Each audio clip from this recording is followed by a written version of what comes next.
Question de Monsieur Louis Giscard d'Estaing à Madame la Ministre de l'Écologie, du Développement durable, des Transports et du Logement sur le fonctionnement de la ligne Paris-Clermont-Ferrand. Monsieur Giscard d'Estaing. Merci Monsieur le Président. Monsieur le Ministre, mes chers collègues, je souhaite attirer effectivement l'attention du gouvernement et spécifiquement de Madame Nathalie Kosciusko-Morizet et de vous-même, Monsieur le Ministre, sur l'ensemble des conditions de la desserte ferroviaire actuelle et future entre Paris et Clermont-Ferrand, en associant à cette question mes collègues Jean Malo, député de l'Allier et vice-président de l'Assemblée nationale, Jean Proriol, député de la Haute-Loire, Alain Néry, sénateur du Puy-de-Dôme, Jean-Paul Dufresne, président du Conseil général de l'Allier, Claude Maluret, maire de Vichy, conseiller régional d'Auvergne et président de l'association Signal d'alarme, ainsi que Pierre-André Périssol, maire de Moulins, et Serge Godard, maire de Clermont-Ferrand. Monsieur le ministre, vous connaissez notre mobilisation en faveur de la liaison à grande vitesse Paris-Orléans-Clermont-Ferrand-Lyon, qui achève son débat public, mais dont le calendrier de réalisation se situe au-delà de 2020.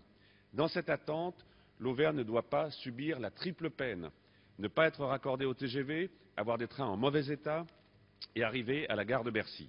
En effet, depuis le 11 décembre dernier, les trains Clermont-Paris ont été chassés de la gare de Lyon et renvoyés gare de Bercy.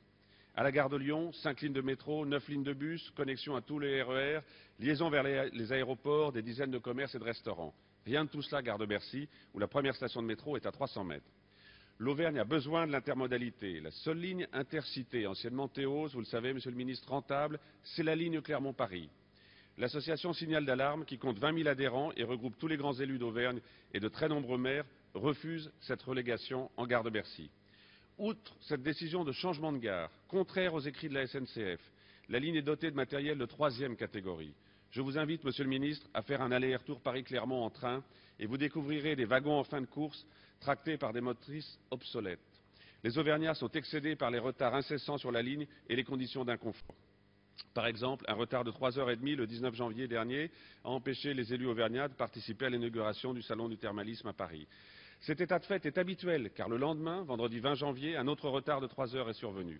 Je demande ainsi solennellement l'engagement du gouvernement pour affirmer que l'État sera aux côtés des élus d'Auvergne afin de contraindre la SNCF pour qu'à nouveau les trains Paris-Clermont-Ferrand partent et arrivent gare de Lyon, puisque l'étude que vous avez confiée au Conseil général du développement durable et à l'École polytechnique de Lausanne a conclu à cette possibilité dont on vérifie actuellement les modalités pratiques. Je souhaite également, et enfin, que vous nous informiez des actions qui seront menées afin d'améliorer l'état des trains, de la ligne, les mesures qui seront prises pour que cessent les retards entre Paris et Clermont-Ferrand, ainsi que les échéances retenues pour l'installation de la ligne à grande vitesse Paris-Orléans-Clermont-Ferrand-Lyon, compte tenu de la clôture des débats publics les 24 et 25 janvier derniers. Monsieur le Ministre chargé des Transports, Monsieur Mariani, vous avez la parole. Monsieur le Président, Monsieur le député, comme vous le savez, l'État est devenu depuis le 1er janvier 2011 l'autorité organisatrice des trains d'équilibre du territoire et à ce titre de la ligne Paris-Clermont-Ferrand. Je suis désolé, mais on me fait les réponses beaucoup trop longues, donc je suis obligé de les dire à des vitesses délirantes. Compte tenu de la saturation envisagée en gare de Lyon en 2012, notamment suite à la mise en service de la LGV Rhin-Rhône et des réorganisations de circulation prévues dans le cadre du service annuel 2012, la SNCF et RFF ont décidé le transfert de l'arrivée de la ligne Paris-Clermont-Ferrand en gare de Bercy à compter de décembre 2011. Pour accompagner ce transfert, 3 membres du Conseil général de l'environnement et du développement durable ont été chargés d'une mission de coordination auprès de RFF et de la SNCF pour améliorer l'interconnexion entre la gare et la station de métro Bercy et au-delà de l'amélioration de la qualité de service offert en gare de Bercy. Je l'ai moi-même à plusieurs reprises à la gare de Bercy. Vous avez entièrement raison, Monsieur le député, sur la qualité du service. À l'origine, ce n'était pas une gare qui avait cette vocation-là. Depuis le lancement de cette mission, de nombreuses actions ont d'ores et déjà été réalisées en gare de Bercy. Espace d'attente au rez-de-chaussée et à l'étage, aménagement d'un espace enfant, mise en place d'une signalétique plus adaptée, service de navette gratuite entre les gares de Lyon et de Bercy. À plus long terme, le STIF et la RATP étudient les modalités de création d'un nouvel accès à la ligne 14 à proximité de la gare de Bercy, dans le cadre du prolongement de la ligne prévue dans le Grand Paris. L'ensemble des acteurs s'attachent donc à améliorer les conditions d'accueil et d'arrivée en gare de Bercy. Sur les perspectives d'un retour en gare de Lyon, vous savez que les expertises de RFF et de la SNCF ont fait l'objet d'une première analyse, à la suite d'une forte attente exprimée en septembre dernier par les élus, notamment vous-même, notamment Brice Hortefeux, et des élus de tous bords qui avaient une revendication tout à fait légitime. La mission confiée au CGEDD a ainsi été complétée par une expertise des capacités ferroviaires de la gare de Lyon disponible, qui s'est appuyée sur un audit réalisé par l'École polytechnique fédérale de Lausanne.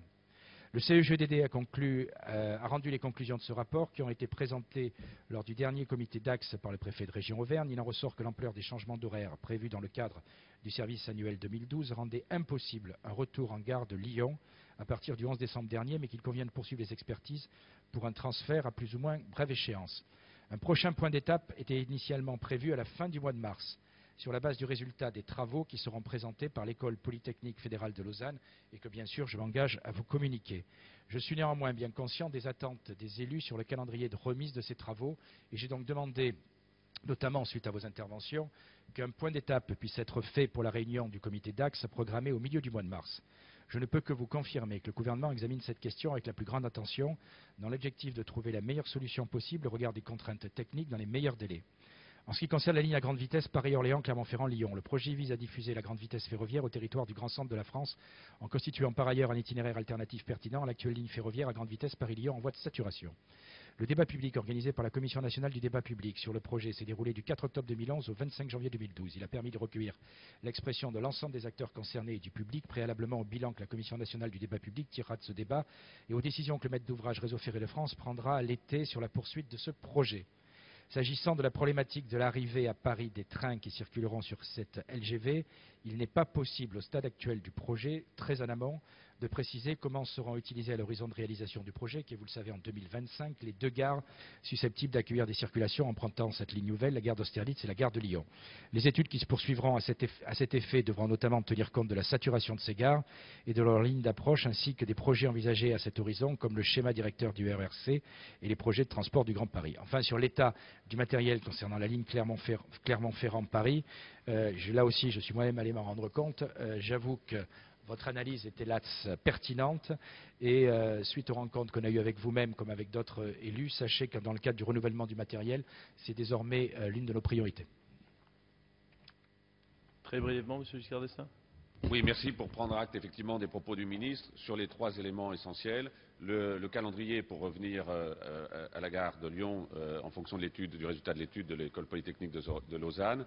Deuxièmement, sur l'état des matériels, j'en prends bonne note. Et sur le calendrier, mais nous voyons bien qu'il est à une plus grande échéance de la LGV à l'horizon 2020.